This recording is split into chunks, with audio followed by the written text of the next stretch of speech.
کچھ دشمن ہوتے ہیں, میں پڑھاتا ہوں اپنے ادارے کے اندر, دشمنی کی فقہ کیا ہے, آرٹ آف وار, دشمنی کی فقہ کیا ہے.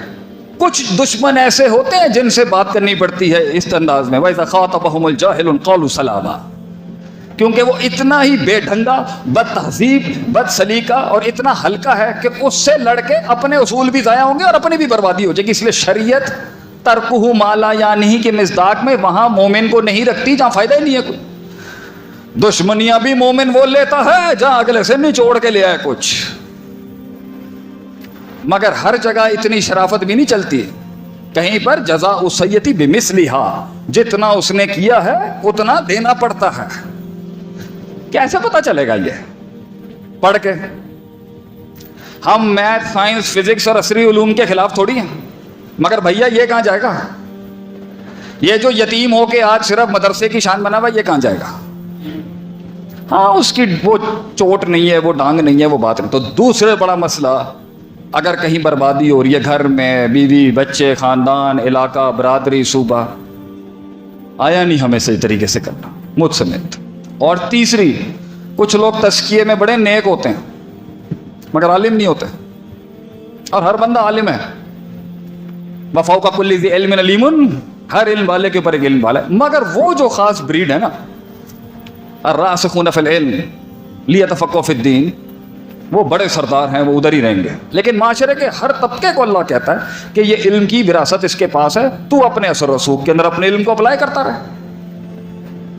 انما یخشی اللہ من عبادی العلماء, جو ڈر گیا وہ عالم ہے. لیکن وہ فقہ والا عالم وہ دوسرا عالم ہے, وہ ایک علیحدہ رسوخ ہے. مگر سب کو اللہ علم کی ڈومین میں لاتا ضرور ہے کہ سب علم والے ہیں. تو علم ہوتا ہے تو تزکیہ نہیں ہوتا. تو علم ہو اور نفس پاک نہ ہو, شیطان. علم ہو اور نفس پاک نہ ہو تو شیطان و فرعون. اور نیک ہو اور علم نہ ہو, فسادی. بدعت بھی یہیں سے نکلتی ہے. نیک بڑے ہوتے ہیں, نیت بڑی صاف ہوگی. تو کرسچنز جتنے بھی تھے, جسے اللہ غیر المغضوب علیہم ولا الضالین کہتا, ضالین جو تھے وہ اللہ والے لوگ تھے مگر علم نہیں تھا. نیکی کی آڑ میں گئے اور پورا منہج برباد کر گئے. تھی نیکی, نیت کے خالص تھے, اخلاص تھا, اصول نہیں تھا, علم نہیں تھا, حد بندی نہیں پتا تھا. اور آخری بات کہ جس نے اس اختیار کو صحیح استعمال کرنے میں جس سے بنیاد رکھی تھی کہ اصل اللہ انسان سے یہی تو مقصود ہے کہ اس اختیار کو استعمال کر کے تو وہاں تک پہنچ جہاں آسمان بھی تجھے دیکھتا ہو اور زمین بھی تجھے دیکھتا ہو اور تو اس کو دیکھتا ہو, صرف ان تعبد اللہ کانک تراہ. تو اس میں اللہ کہتا ہے تزکیے پہ زور رکھی اس اختیار کو لے کے, علم پہ زور رکھی اس اختیار کو لے کے. اور آخری چیز ہے, بڑے علم والے بھی مل گئے, پاک بھی نیک بھی ہوتے, حکمت نہیں آتی.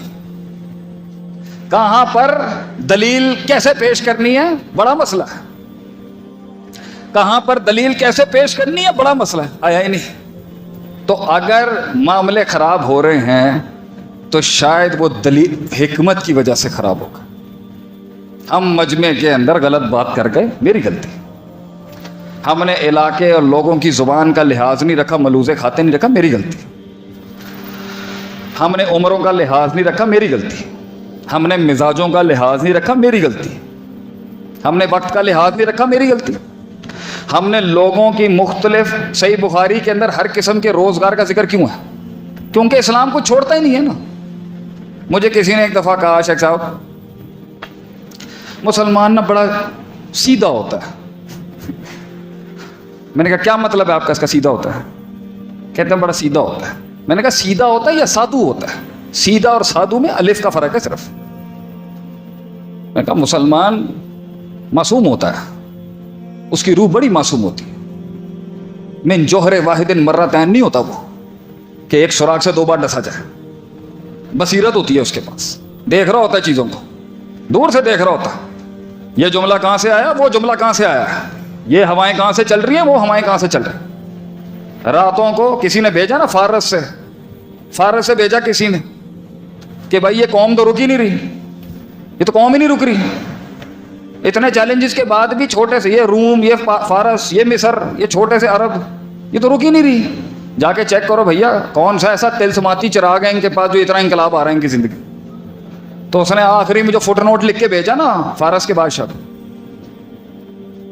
کانوا رہبانا فی اللیل وفرسانا فی النہار، رات کو روتے ہیں اللہ کے ساتھ یہ، اور دن میں ان کے گھوڑے روتے ہیں اللہ کی میدان کے اندر۔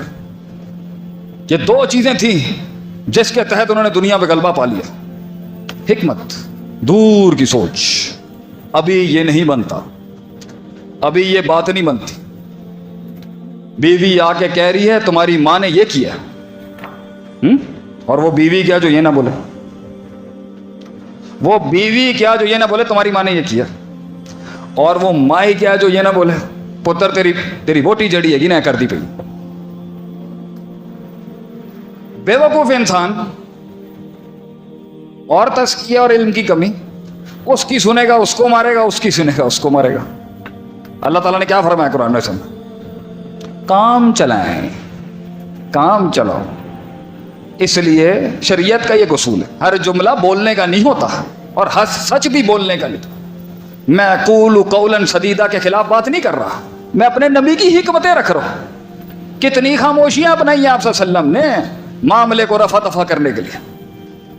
8ویں سال میں آ کے لوگ کہہ رہے ہیں ایک مکہ تو مارنے دینا، انہوں نے ظلم کے تئیں پہاڑ رکھے، آپ سے ٹھنڈا کر رہے ہیں، ہولڈ ہولڈ ہولڈ۔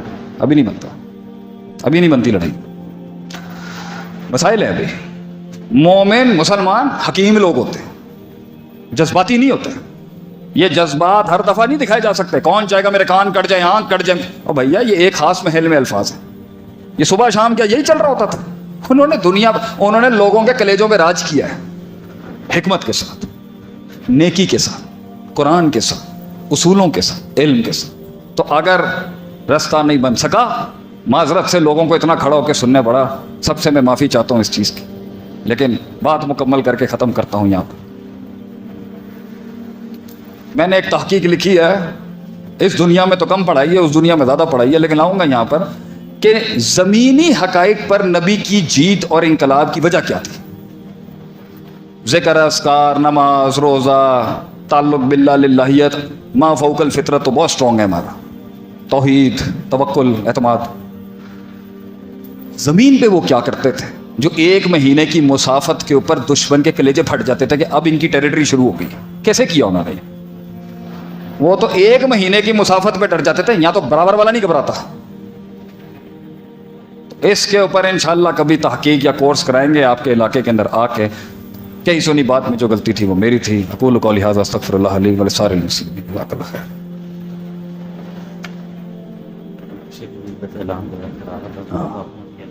کر دیں گے تو لوگوں کا تھوڑا الحمدللہ رب العالمین والعاقبۃ للمتقین والصلاۃ والسلام علی سید الانبیاء والمرسلین وعلی آلہ وصحبہ اجمعین، وبعد۔